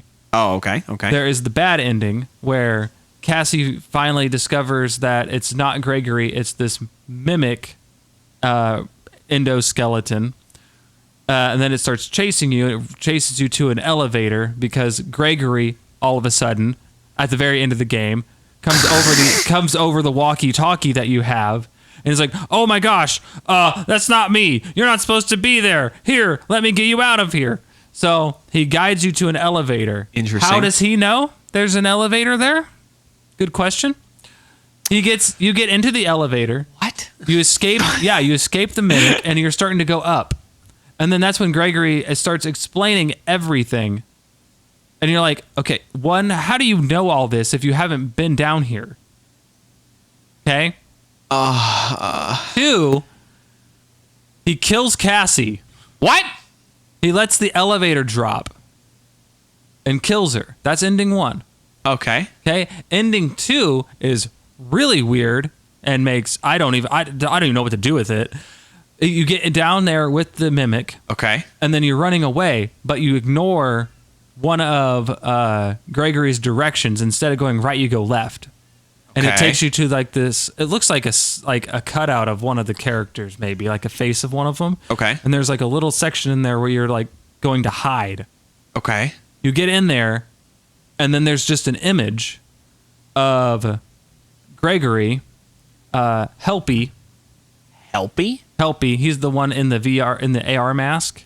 Okay. The little bear that talks to you. Okay. It's Gregory, Helpy, and Vanessa sitting on that same hill with ice cream. What to do with that? No idea. What in the world? Now there's the third ending. This one is where it gets really freaking weird. Okay. Okay, so in Ruin, you have camera systems. Okay. Okay, so you have those camera stations. You run up to the camera station, and you're supposed to be able to use them to see where animatronics are. And at some point, you're using the intercom to distract them. Yeah. Okay, if you zoom all the way out on certain camera systems, you see another camera. Okay. That's not pointing in the area you're at. Okay. And you click on that one, and then it shows on screen that a door is opened. Okay. You do that, I think it's 4 times. 4 different camera stations. Okay. Opens all these 4 doors. Now, when you go down into the basement or into the cave and you run into the mimic, you go through those 4 doors instead. Interesting. And that takes you to a scooping room. What? Whoa. Also, wait a minute. Hold on. I know. Uh-huh. I know. Hold on. Also, when you encounter the Mimic, he is now a hodgepodge of 3 different mascot suits that aren't Freddy Fazbear related in any way. What? One of them is a lion. What? One of them is a bird. What? And then one of them is... Wait, let me guess. Is it a chicken? I think it's a hippo. Huh? I think. And he's a hodgepodge of all 3 of those. And you lure him to the scooping room. Okay. You hit a big red button, and he essentially gets scooped. And then the game just ends. What? Okay? I have several questions. 1. What? 2. What? 3. What? Yeah. People so far, they're thinking that one's the canon ending. I don't think so. But where did the lion, bird, and hippo come from? No idea. I guess. And they're not animatronic suits because somebody actually they were able to extract the models. Yeah. And so they actually have a video where they show you the models. Okay. And these are clearly supposed to be suits that are worn by people. They don't look anything like anything else in any of the games. They don't match any style at all. What the heck? So the speculation is that these are before everything. And that means the Mimic has been there before everything? I mean, like we said, they're trying to double down on the concept of AI and all the different... I don't get it. I'm so lost. I just don't understand. I don't think we will. I don't think we will until Scott Cawthon decides, you know what? The ending is now. And he finally reveals what this whole thing has been about. That'll be on his deathbed. Probably. That secret will go to his grave. Probably. That's... But yeah, and then they've also found Glam Rock Bonnie. They had to glitch the game to get to this. Oh, yeah, you showed me this, yes. Which I thought was interesting, which I think that... I don't know. I don't know what the implication is behind that, because you basically, they have those little cleaning robots that you have to deactivate in the AR mode. And they have, when you approach them, they have, the sound of screaming children. Oh, lovely. Yeah. And so you deactivate all of them, and then it opens up a room behind Bonnie Bowl with Glamrock Bonnie laying on the ground and surrounded by more of them. And you deactivate all of them, and then Bonnie's eyes, which are glowing, they turn off. What in the world? But, that's it. It's one of those weird things again. That's like Chica's voice box. You put it in her, nothing happens. Huh. You deactivate all the cleaning robots, Bonnie's eyes go dim, nothing happens. So everyone's really confused. And then I think it was Fusion Z Gamer. He was pointing out that in that same area there is markings on the wall, someone has been there for so many days or weeks. Oh, like hash marks? Yeah. But you can only see them in AR. What? So when you're in the AR mask, you can only see them when you're looking at it through there. And then that same thing appears in another room where there's a bunch of little baby, the actual character baby. They're like the little baby plushies or whatever. Okay. And it's in that room too, but this time you don't have to use the mask to see him. What? And so he's thinking there's maybe a connection, but again, it's just But the whole thing... Why? What's that? Why? I'm having heart palpitations. The game has opened up way more questions than answers. They always do. I know. At least sometimes you're going, oh, okay, that kind of answers something, but this literally answers nothing and makes more questions. Makes even more questions. It literally doesn't settle anything. This is wild. This is insane. There is no. I feel like so far there is no answers given to anything before it.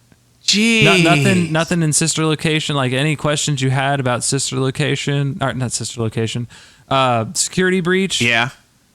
Nothing. It doesn't answer a single thing. See, that to it's me, almost like its own like standalone story that has nothing to do with anything. See, that to me is the most egregious thing in my opinion, because my thing when it comes to these like unknown horror aspects to things is I want to know that there is an answer to them. Right. Whether it be something that is eventually revealed or there is a way for you to figure out and then feel special. Like, what was it? You told me about it. It was Lemony Snicket, A Series of Unfortunate Events, the Netflix series. Oh, the Sugar Bowl. Yeah, where they revealed the Sugar Bowl. I know. I was disappointed. What?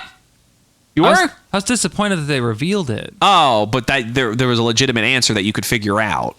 Yeah, like because throughout the whole books, there was a legitimate answer that if you were paying attention, you could figure it out. But like they just kind of give it to you in the Netflix series instead of just leaving it a mystery. Still, they finally gave it to you. Well, see, again, I'm fine with that as long as it's like a good payoff, so to speak. Yeah. You know what I mean? And I mean, don't get me wrong. I can see the implication where it's like, well, if it's just going to be revealed at the end, what's the point in figuring it out? And it's like, the point of figuring it out is to figure it out. Yeah, it's to say that you did it before it was revealed. That's the thing. There's a game within the game, and that is you're trying to figure out what the lore is. That's that's what we enjoy, you and me, Fish, about like things like what's another example? ARGs of different types. I'm trying to think of one besides Five Nights at Freddy's that we quite enjoy. Like for me, like Vita Carnis or something. Oh, Vita Carnis. There you go. Yeah, like figuring that out. Vita Carnis. What was that other one that you were showing me? The one about the medication? Medication? Yeah. I don't remember. It was supposed to give you like new emotions. Yeah. There was only one video of that. I forget what that's called. But it is Nage. Well, the feeling of Nage. Yes, you unlocked a whole bunch of others too, because there's local 58. Yes. My favorite though would have to be Mandela Catalog. Yes, that's a good one. See, but like all of those things, what they all have in common, which that's going to have to be another topic too. Yeah. But what all those, they basically have a game within them, and the game is trying to figure out what it is. That's the whole point. And the reveal at the end to me is just getting the satisfaction of like, okay, I was right, or okay, I was wrong. Yeah. But seeing the clever aspects of it. And I don't think that takes away from it, especially when you move on to like other generations or other people, because just simply be like, watch it from beginning to end. And before the end, see if you can figure it out. Yes. That's the whole point to me. And so to me, Five Nights at Freddy's as... Don't do that with my aunt. Oh, why? I have an aunt who I tried to show her a movie, and there was this like really big twist at the end that I personally never saw coming when I watched it. Oh, gosh. And I was like, I'm going to have her watch it and see if she could figure it out. Yeah. She did. Halfway through the movie, she just like paused. Okay, that girl's not real. The killer isn't real, because the main guy in the movie, he is making up the lady, and he is the killer. Oh my God. And I'm like, gosh dang it, you're right. How'd you figure that out? How did you do that? I know exactly what movie you were watching too. You were watching Care Bears, weren't you? Dang it. I knew it. They got really dark in the 80s. The other FNAF. Yeah. Care Bears. But no, like, to me, it's just, I want there to be an ending, but it's so clear to me that this has just been a rolling stone of constant nonsense. I feel like there actually at this point isn't an ending. Like they don't know actually. They either know how it ends and they just don't want to say it because they want it to keep going. Right. Or they don't know how Or they literally don't know how it ends. And it's literally a spiraling plane waiting to crash at whatever convenient point they can. You know what's going to happen, too, if they actually do reveal the backstory to Five Nights at Freddy's? It's going to be like, see? We told you. Yeah. You could have figured it out from the beginning. And we're all going to be in the background like, no, we flipping, no, what are you talking about? We couldn't have figured, again, time-traveling ball pits. Right. Oh, my word. Well, We have extended our time past what we normally do, but I didn't want to stop you because I actually started to feel bad. You really wanted to talk about Ruin, and I wanted to try and go uniform and go through the games, and I stole the show. So I'm very sorry. Oh, no, you're fine. So I'm allowing extended time. Would you like to say anything else about Ruin and Five Nights at Freddy's as a whole before we end it for today? Yes. Give an ending. Please. I agree. Let it end. Let it die. It's okay to let things die. It's okay to move. Because here's the thing that, you know what I was kind of thinking of too? Scott Cawthon, right? Do what Scott Cawthon has done. Actually, here's a good tip. Okay. Because Scott Cawthon he's built up this universe, right? Mm-hmm. Where he's able to write stories inside of it now. Right. Do that. Yes. Extra stories that don't connect to the real. I mean, I'd be happy with that. I mean, on top of that, do what everyone else is doing. Make a fan game of your own, the game. Yeah. Because some of the fan games that have come out of Five Nights at Freddy's are unbelievably. They're crazy. My favorite one, I think, has to be. It's an old one. I forget what it was called, but it was like a cartoon one. It was like about an egg. Flumpty Dumpty. Yes. Yeah. That one was terrifying. And both 1 and 2 were great. But there are some other ones that have come out even recently that are like, that's amazing. 100% Glitched awesome. Attraction, I think, was one. Glitched Attraction. Yeah. That was pretty good. That one was really good. There was one that was made by a kid. Really? He was like 12 or 13. And it was like a free roam Five Nights at Freddy's. I think I know what you're talking. Is that the one where they go into like the junkyard? I don't remember. Oh. But it was good.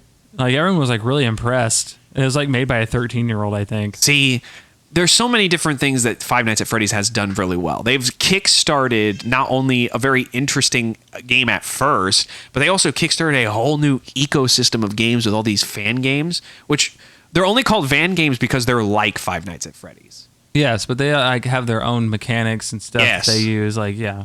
And it's like, it started this whole new genre that I'm just, man, I love it. But holy crap, just land the plane, guys. Land the gosh darn plane. Like, one thing that I was thinking of was like, dude, you don't need to stick on Five Nights at Freddy's. Come up with something new. Oh, yeah. I wasn't even thinking about in the same world, which if that was a problem, yeah, you could do that. But like, come up with a new story. Yeah. Just like, I mean, you're good at robots. Just make it robots. Like, make it a futuristic world or something. I don't know. His name is already so like saturated with Five Nights at Freddy's. His name might carry it to something else. Well, I don't think he can let it. I don't think he can stop. It's like the only thing that I don't want to say it's the only thing he's got going for him. That'd be kind of mean. But it's the only thing he's got going for him. Right. Back at like Five Nights at Freddy's 2, he's like, guys, I've been trying to stop. But they won't let me. Yeah, they won't let me. I mean, I know he did sell it. He did sell it to Steel Wool Productions. Yeah. Yeah. And now I thought when an actual company picked up on it, like the story was going to be a lot more tame and a lot more straight. They made it worse. I know. That's what I was thinking. Because I was like, you see like all those stories with games. Like I figured they would grab a hold of it and they would straighten that out. And I was actually kind of looking forward to that. So it's like, great. We get a canon, actual, like final flipping landing strip. Unfortunately, he sold it to a bunch of trolls too. Yeah. It was a whole bunch of Scott Cawthons in suits. Oh my gosh, it's just a bunch of animatronic Scott Cawthons. Oh gosh. Which that's something too. Animatronic children that have animatronic teenagers and animatronic adults. Yeah, and a clown. It's so the gosh darn clown. All right, well, we have extended this past our normal time. Was there anything else you would like to say about Ruin? Nope, I think we're good. You think we're good? Are you sure? Yep. I feel bad, Fish. I'm sorry. I didn't mean to take up the spotlight so much. Oh, no, you're fine. I've said pretty much all that I wanted. Okay, good. Well, as long as you were able to get it out. This one is extra special for you guys because it's a little bit longer. We gave you an extra 20, 25 minutes of time. We will not do that often. We're going to try and cut it off in an hour to 10. But today, they had a lot to talk about. But yeah, Five Nights at Freddy's. I liked it. My liking it ended after Custom Night. After that one, I was like, all right, I'm done. Custom still Night was like it, but I have a love-hate relationship now. I mean, kind of like my love-hate relationship with Kingdom Hearts, which we really need to talk about that because I keep mentioning You know what? I'm making a claim. That's the next episode. While I'm in my crack. Really, I don't want to do two. In my crack-addled mind, I'm picking. Flipping. I'll talk him out of it. Trust me. No, I mean, who knows? I'm out of it right now, so you probably could. But yes, Five Nights at Freddy's. Just land this plane. Gosh dang it! Please, just land this plane. I still like it. It makes sense. At least, man. Come on. But I still enjoy it, but I'm gonna see if there's anything new. Hang on. Oh, really? You're gonna look it up? See, I will say this too: is like I still enjoy it, but my thing is like, man, no way, go away, Scott. A different Scott. Oh, different Scott. My thing though is that it's just watching a train wreck now for me. Because it's like, I've enjoyed this up to this point, and now the train is just bare wheels running off the track. It keeps going. Somebody stop it, please. Oh, it's an elephant. What? In the room? The other mascot was an elephant. Oh, it was an elephant? Yep. Oh, okay. Not a hippo. How dare you? You're going to get roasted in the comments for that one. Well, ladies and gentlemen, that has been Macaroni and Fish Extended Edition with special guests, Out of It Mac and flipping Ruin DLC. If you like the TLDR of this episode, please, for the love of God, make Five Nights at Freddy's make sense. Please, I beg of you, for everything that is holy, please. Please do it for me. And I'm cracking at the seams. I don't know, man. I'm just you end this episode. I don't know what's wrong with me. This has been another exciting episode. I'm Fish. I'm Mac, and this has been Macaroni and Fish.